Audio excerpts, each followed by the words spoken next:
തിങ്കളാഴ്ചത്തെ video കേട്ടാ ഉള്ള സംഭവം ജീവചരിത്രങ്ങൾ പറയാണ് കുറിച്ച് പറഞ്ഞു. ഈ മനുഷ്യതാ ഈ മനുഷ്യൻ ഞാനിവിടെ വന്നിട്ട് ചായ കുടിക്കുകയാണ്. ആദ്യം ഒരു ചായ ഇതിൻ്റെ ഒരു ഗ്ലാസ് കുടിച്ച് ഒരു ബിസ്ക്കറ്റും ഉണ്ട് 5 ഉറുപ്പിയുടെ, അതും കഴിച്ചിട്ട് ഇങ്ങനെ കഴിക്കുമ്പോൾ ഇയാൾ പിന്നെ ഞാൻ പോകാൻ നേരത്തെ എന്നോട് പറയും ഒരു തുള്ളി ചായ ഇത്രയും തരും. എന്നോട് കഴിച്ച് കുടിക്കണം എന്നാ അതിൻ്റെ സന്തോഷത്തിന് തരുന്ന ചായ എന്ന് പറയുമ്പോൾ പിന്നെ ഞാൻ അതിന് വേണ്ടാന്ന് പറയാൻ പറ്റുമോ? ഒന്ന് നോക്കുകയാണെങ്കിൽ ആ മനുഷ്യൻ ഇക്കൊരു ഗ്ലാസ് ചായ തന്ന് എന്നിട്ട് പിന്നെയും ഒരു തുള്ളി തന്നിട്ട് പറയാണ് അത് കുടിക്കണം എന്ന്. അത് അയാളെ ഹൃദയത്തിൻ്റെ മധുരമാണ് ആ കുടിപ്പിക്കണത്, നിങ്ങൾ മനസ്സിലാക്കണം. അപ്പോൾ ഞാൻ പൈസ കൊടുക്കുക. ആ ക്യാ बोला मेरे को सेठ ये आप पियो करके बोल रहा था ना हैं?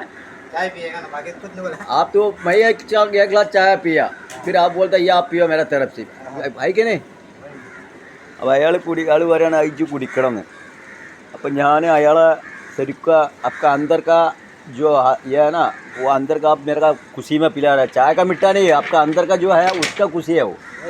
वो सुबह में वो कभी भी बोलता थोड़ा पी के जाओ मेरा तरफ से. ആ മനുഷ്യൻ്റെ ഹൃദയത്തിൻ്റെ മധുരമാണ്. ഇതാണ് യഥാർത്ഥ മധുരം. ഇതിലുള്ള മധുരമല്ല, യഥാർത്ഥ മധുരം. അപ്പോഴും ഞാൻ പൈസ കൊടുക്കുകയാണ്. പൈസ കൊടുക്കാതെ ചായ കുടിക്കാൻ പാടില്ല. അയാൾ പറഞ്ഞു വേണ്ട, ആ ചായയുടെ പൈസ പാടില്ല. അത് ആ മനുഷ്യൻ്റെ യഥാർത്ഥ ഹൃദയത്തിൻ്റെ മധുരമാണ് അവിടെ മനുഷ്യനെ കൊണ്ട് കുടിപ്പിക്കണത്.